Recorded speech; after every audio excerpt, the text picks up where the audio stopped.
Assalamualaikum warahmatullahi wabarakatuh. Pada video kali ini, kita akan membahas tentang kesalahan-kesalahan dalam sholat. Jangan lupa subscribe, like, komen, dan share ya teman-teman. Semoga video kali ini bermanfaat buat teman-teman semua. Dan banyak sekali pembelajaran yang ada di channel ini. Maka teman-teman boleh membuka apa saja video yang ada di channel ini. Kita mulai apa saja kesalahan-kesalahan dalam sholat. Apa itu kesalahan-kesalahan dalam sholat? Yaitu larangan-larangan di dalam sholat. Apabila seseorang melakukan larangan tersebut, maka dia telah melakukan kesalahan dalam sholat dan akan mengurangi kebaikan sholatnya. Jadi, karena ini larangan, harus kita hindari pada saat sholat. Apa saja ya teman-teman kesalahan-kesalahan yang dalam sholat yang harus kita hindari? Yang pertama, menengadahkan pandangan ke atas. Yang kedua, memandang sesuatu yang mengganggu kekhusyuan. Yang ketiga, menoleh ke kanan dan ke kiri. Yang keempat, memijat jari-jari sampai berbunyi. Yang kelima, menguap. Yang keenam, memejamkan mata. Yang ketujuh, menempelkan kedua siku pada lantai saat sujud. Yang kedelapan, membuka telapak tangan saat salam. Yang kesembilan, mendahului atau membarengi gerakan imam. Yang terakhir, menahan buang air besar dan kecil. Ini adalah 10 kesalahan-kesalahan sholat yang harus kita hindari dan kita tidak boleh melakukannya biar sholat kita khusyuk. Kita jelaskan satu persatu.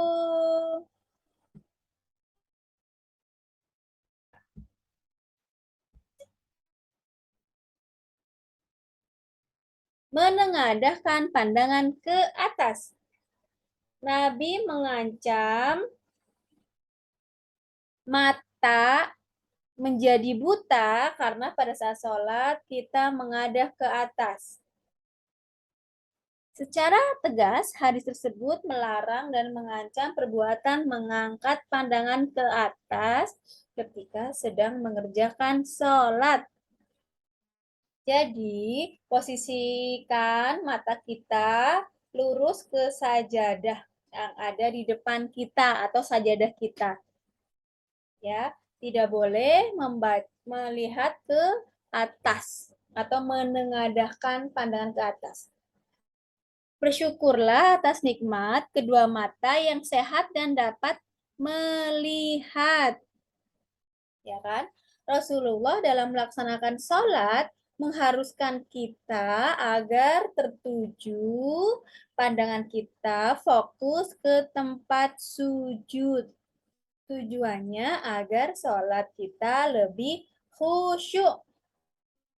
Kekhusyuan dalam sholat itu sangat penting karena termasuk salah satu yang diperintahkan dalam Al-Quran.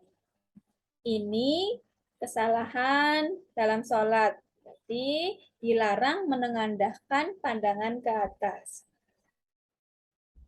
Yang kedua, memandang sesuatu yang mengganggu kekhusyuan. Nah, karena mata kita harus fokus ke bawah, maka kita insya Allah lebih fokus ya. Jadi, teman-teman tidak boleh melihat hal-hal yang lain, nanti tidak fokus. Contoh, memandang sesuatu yang mengganggu kekhusyuan atau mengganggu fokus kita. Memandangi corak baju sendiri atau milik makmum lain. Memandangi ukiran atau tulisan di masjid. Memandangi motif gambar di sajadah. Ya, jadi ini ketiga contoh tersebut dilakukan pada waktu sholat. Melihat baju teman atau melihat baju sendiri, melihat mukena tetangga sholat kita, teman kita yang sedang di depan, mukenanya berbunga-bunga, bermotif, ya kan? Kalau nggak melihat gambar-gambar di sekitar masjid, sekitar sajadah teman, dilihatin, itu tidak boleh. Ya, harus fokus. Sebaiknya saat sholat memakai pakaian atau mukena atau sarung atau sajadah atau apapun yang kita pakai itu tanpa corak, tanpa motif, tanpa gambar, tanpa tulisan, baik di depan maupun di belakang. Sebaiknya polos saja. Dalam hadis Aisyah radhiyallahu anhu, Nabi Shallallahu alaihi wasallam sholat dengan khamisah, yaitu pakaian yang memiliki gambar. Beliau melihat gambarnya sepintas. Manakala telah selesai sholat, beliau bersabda, bawa pakaianku ini pada Abu Jam dan berikan aku kain ambijaniyah. Pakaian berkain tebal dan tidak bergambar milik Abu Jam. Sungguh, tadi pakaian tersebut melalaikanku dari sholatku. Jadi, dalam hadis ini, Nabi pada saat itu memakai baju yang agak ada coraknya. Sehingga Nabi sendiri pun tidak fokus dan akhirnya membuat sholatnya lebih tidak tenang. Ya, jadi teman-teman, kalau memilih sarung, memilih mukena, atau memilih gamis yang dipakai untuk sholat, sebaiknya yang polos saja, tidak bermotif, tidak bercorak. Yang ketiga, kesalahan yang ketiga adalah menoleh ke kanan dan ke kiri. Nah, ini maksudnya seperti tadi di awal harus fokus ke sajadah, maka tidak boleh menoleh tengok kanan, tengok kiri apapun kejadian yang ada di samping kanan kiri kita. Apalagi kalau samping kita ngajakin ngobrol, abaikan saja. Berarti itu kalau udah ngobrol sholatnya batal, ya. Jadi tidak boleh menoleh nengok kanan kiri. Matanya, pandangannya fokus ke sajadah saja dan mulutnya fokus membaca bacaan sholat. Ini yang ketiga.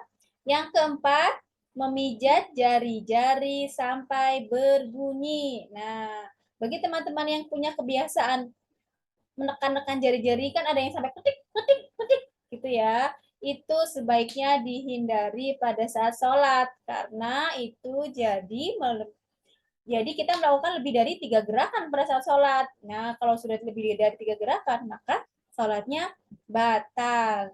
Jadi, lebih baik teman-teman, tangannya diam aja, fokus seperti biasa, harus tumakninah, harus fokus, harus khusyuk. Nah, memijat jari-jari tersebut, bila melakukannya hanya sedikit, maka tidak disukai oleh Allah karena mengganggu konsentrasi dalam sholat. Dan bila melakukannya banyak, bahkan sampai 10 jari, diceklak-ceklik, maka diharamkan. Karena itu masih dianggap sudah dihitung sebagai main-main dalam sholat. Ya, jadi larangan ketiga dan keempat adalah menolak ke kanan dan kiri, memijat jari-jari. Itu sebaiknya tidak kita lakukan. Yang berikutnya adalah menguap, apalagi menguapnya sambil berbunyi wah gitu, enggak ya, apalagi kalau jika tidak ditutup. Sebaiknya ketika menguap pada saat sholat, teman-teman boleh langsung menggerakkan tangannya untuk menutup ya, dan tidak bersuara dalam menguap, atau kalau enggak menguap boleh tapi mulutnya tidak terbuka lebar, wah gitu kan, karena dalam sunnah menguap itu kita menutup mulut kita. Ya, jadi pada saat sholat tiba-tiba nguap, boleh tapi tidak bersuara dan ditutup dengan mulutnya. Setengah nutup tapi tetap nguap. Bisa ya teman-teman ya. Yang keenam, memejamkan mata. Nah, pada saat sholat, kita dilarang memejamkan mata seolah-olah kita sedang tidur. Ya, tidak boleh. Walaupun kita mendengarkan imam, walaupun kita jadi makmum, kita tidak boleh memejamkan mata. Sama seperti rukun-rukun sholat yang sudah dijelaskan di video sebelumnya, teman-teman bisa melihat video dalam judul rukun-rukun sholat, kita sebaiknya ketika sedang sholat sambil membaca bacaan dengan bersuara pelan sekali yang penting terdengar oleh kita. Kecuali jadi imam ya. Jadi kita tidak boleh merem matanya. Pandangannya tetap ke sajadah dan mulutnya bergerak-bergerak sesuai dengan bacaan sholatnya. Itu alasan kelima dan keenam. Yang berikutnya, kesalahan dalam sholat yang ketujuh. Lihat posisi gambarnya, posisi tangannya, yaitu menempelkan kedua siku pada lantai saat sujud. Nah, posisi sesuai gambar itu, ya kita tidak boleh melakukannya. Ya, seperti pada video sebelumnya, pada rukun-rukun sholat, pada saat gerakan sujud, yang ditempelkan hanya 7. Apa saja 7 anggota tersebut saat sujud? Teman-teman bisa melihat video pada judul rukun-rukun sholat di channel ini ya. Pada gambar tersebut, Nabi melarang perbuatan ini karena menyerupai binatang anjing yang sedang duduk. Ya, teman-teman. Kalau anjing sedang duduk posisinya seperti itu. Jadi karena kita sedang sholat, jadi kita tidak boleh sujud dengan begitu. Hanya telapak tangannya saja yang menempel, dahi, hidung, lutut, sama jari kaki. Ketika sujud, kita dilarang menghamparkan tangan seperti anjing. Nah, Rasulullah Shallallahu Alaihi Wasallam bersabda, seimbanglah di dalam sujud dan janganlah seseorang dari kamu menghamparkan kedua lengannya sebagaimana terhamparnya kaki anjing. Tuh. Bagian yang benar adalah gambar yang atas, yang checklist hijau. Bagian yang salah adalah sesuai gambar yang foto, kalau enggak yang gambar di animasi ada tanda silang. Ya, teman-teman ingat ya, hanya yang ditempelkan hanya telapak tangan saja. Karena ini kesalahan dalam sholat, maka kita tidak boleh melakukannya dalam sholat dengan posisi seperti di gambar. Berikutnya, membuka telapak tangan saat salam. Nah, jadi pada saat salam, telapak tangannya menutup, ya, baik tengok kanan maupun tengok kiri.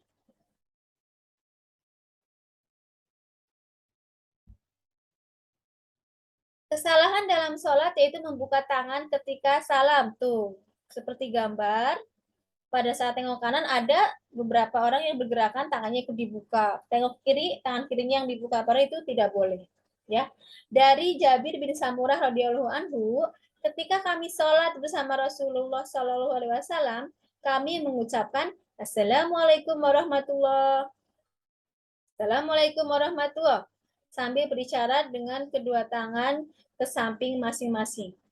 Kemudian pada saat itu juga Rasulullah langsung mengingatkan, mengapa kalian mengangkat tangan kalian seperti keledai yang suka lari? Kalian cukup letakkan tangan kalian di paha, kemudian yang bergerak adalah salam, yaitu kepalanya saja, lehernya saja, menoleh ke saudaranya yang berada di samping kanan dan samping kiri.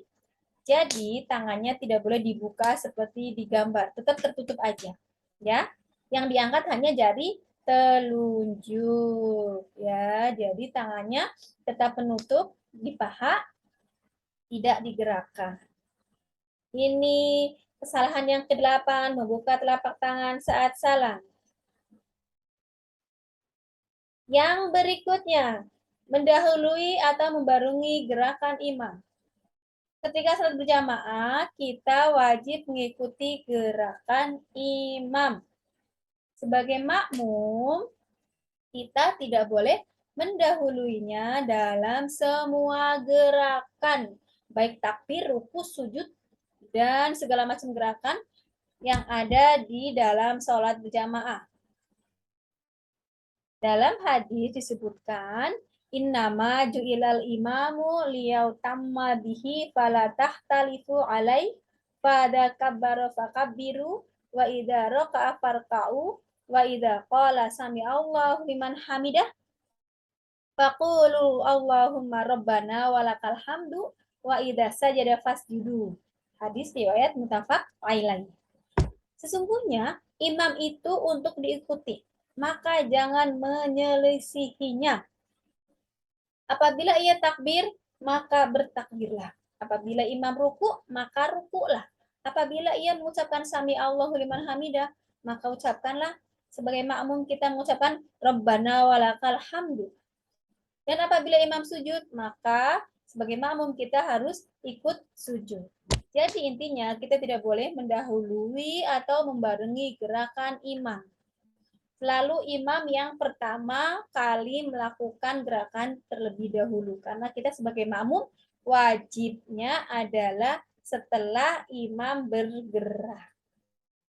Ini adalah kesalahan yang ke-9. Nah, cara agar tidak mendahului gerakan imam. Yang pertama melihat imam. Tapi melihat imam di sini bukan berarti kita langsung berdiri melihat posisi imam di mana, tidak ya. Itu bagi posisi yang bagian belakang imam persis. Yang kedua, menunggu dulu imam selesai membaca takbir. Jadi kita fokus dulu sampai imamnya selesai Allahu Akbar. Nah, kalau udah kata Akbar, berarti imamnya sudah melakukan hal itu. Maka kita mengikutinya. Rasulullah mengancam siapa saja yang mendahului gerakan imam, maka ia akan diwujudkan menjadi keledai atau kepalanya menjadi kepala keledai. Seram sekali ya teman-teman. Jadi agar kita tidak dijadikan wujudnya sebagai keledai atau kepala kita menjadi kepala keledai, kita tidak boleh mendahului imam pada saat sholat jamaah. Terus terakhir 10, menahan buang air besar dan kecil. Nah, seperti tadi dijelaskan di video sebelumnya, yaitu tentang pembatal-pembatal wudhu. Kita dilarang menahan buang air besar atau kecil, kentut, pup, pipis, BAK, BAB, kita dilarang. Ya, walaupun sudah iqomah, ketika akan sholat berjamaah, maka dahulukan ke toilet agar sholat kita baca khusyuk. Ya, jadi tetap kita fokus ke toilet dulu, baru wudhu lagi, baru sholat. Walaupun mungkin akan menjadi makmum masbuk, tapi tetap harus ke toilet terlebih dahulu. Jangan sampai menahan-nahan buang air besar atau buang air kecilnya, jadi akhirnya tidak fokus, tidak khusyuk, dan akhirnya tetap berkurang semua pahala sholatnya. Itu saja materi kesalahan-kesalahan dalam sholat. Semoga kita semua dihindarkan dari larangan-larangan tersebut, sehingga kita lebih fokus dalam beribadah, fokus khusyuk sholat kepada Allah dan berdoa sesuai dengan apa yang sudah disunahkan. Syukran, barakallahu fiik. Assalamualaikum warahmatullahi wabarakatuh.